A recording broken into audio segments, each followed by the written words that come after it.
This is a pomegranate.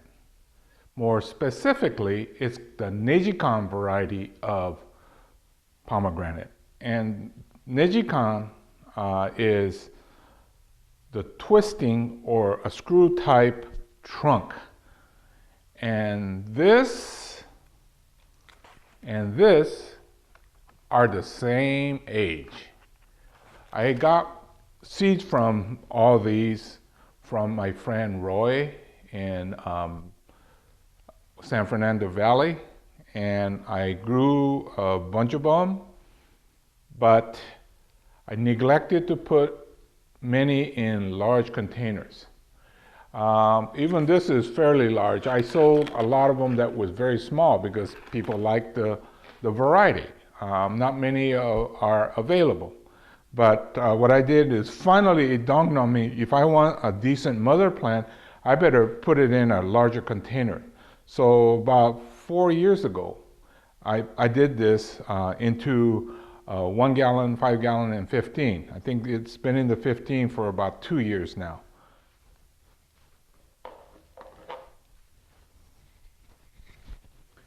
Let's take a look and see what makes the Nejikan so different.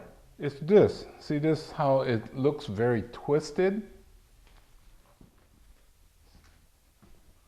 See how there's a twist to it? It's not wired, it's not done anything. It's just the way it grows naturally. That's why they call it Nejikan or screwy type. Now, I talk quite often about the sacrifice branch. This one here, this big one right here, is what made this trunk so fat. Actually, this has been cut back quite a few times, but one time it grew way out here. And I kept cutting it back, but it drew all the energy and made that bottom part really thick. Now, that's okay, but you also got to be able to keep movement and taper in the upper part. And this one does have that. What I'm going to do today is to cut back some of these, because what's happening, especially on top, it's beginning to fork off with equal size trunks. And one should be a trunk and one should be a side branch. And so if I don't take care of those, I could end up with a big problem at the end. This is still in that training stage. I'll probably keep it in this 15-gallon container for another year, maybe even. Later, I would cut the root and put it in a shallower training pot, like a mica pot. But for now, what I need to do is to thin out the top and get it into some sort of future development that's under control. See, these, they look like thorns. They actually are. They'll poke you. That's one of the features of the Nejikan, and quite often in the pomegranate that they do have thorns. I'm not after exact shape, just want to prune so that I could develop this thing further without having to backtrack. So I'm just removing these long ones, and what I'm going to have to do is to prune the top tighter than the bottom, because we want to keep a wide base and come up to a point.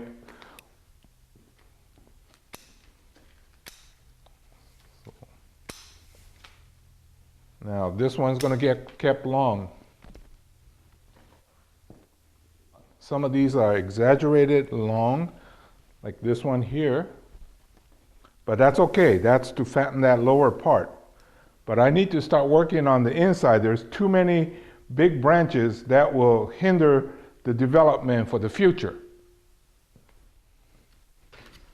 So towards the top, I'm more aggressive, and I'm taking out some larger branches, like that one. And this is all for development in the future. I'm not concerned about today. I'm not even concerned about tomorrow.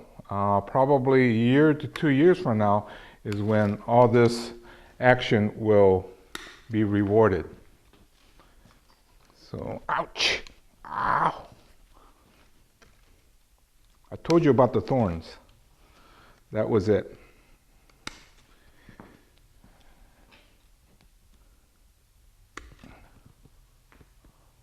I'm bleeding now. I'm back with the Band-Aid.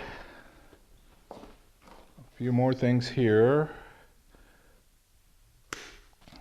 So as I get lower, I won't be taking much off. Just these top ones I have to keep in check. Also, when the top gets heavy, it shades and weakens the bottom, which will be counterproductive to what we're trying to create. Okay, I think that's about okay for now. A couple of things that I want to address at this point so that it doesn't become more of a problem, and it has something to do with that surface root.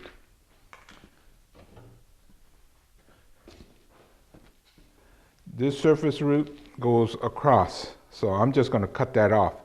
If I keep it longer, it'll start to hinder and it'll scar. It won't kill it or anything, but it will disfigure this root flare that's coming along. So I'm just going to take this off. So what I'm going to do is come up here on this side, come up on this side, and just take it off. And it hasn't started. Well, it started to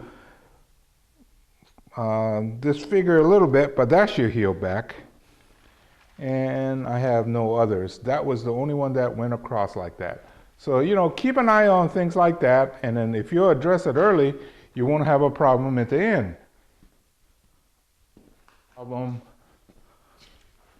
that could arise is this area here.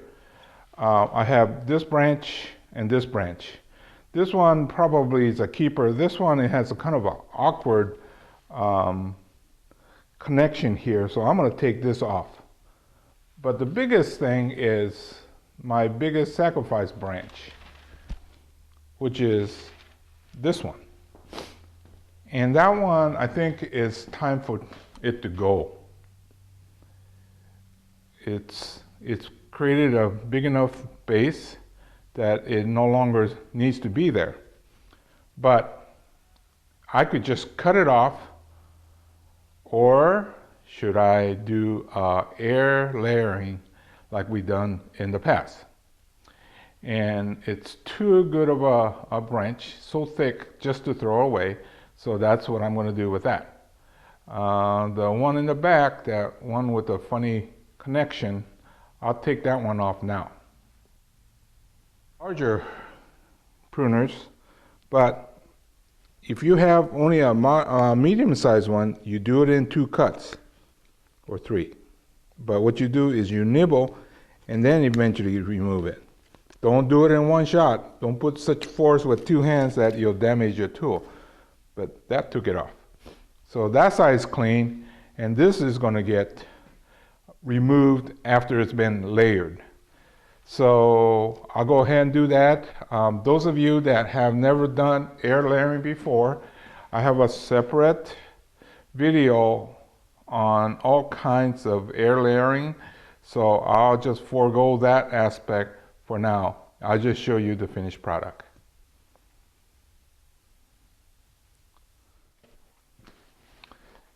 Whoa, what a wonderful job this turned out to be.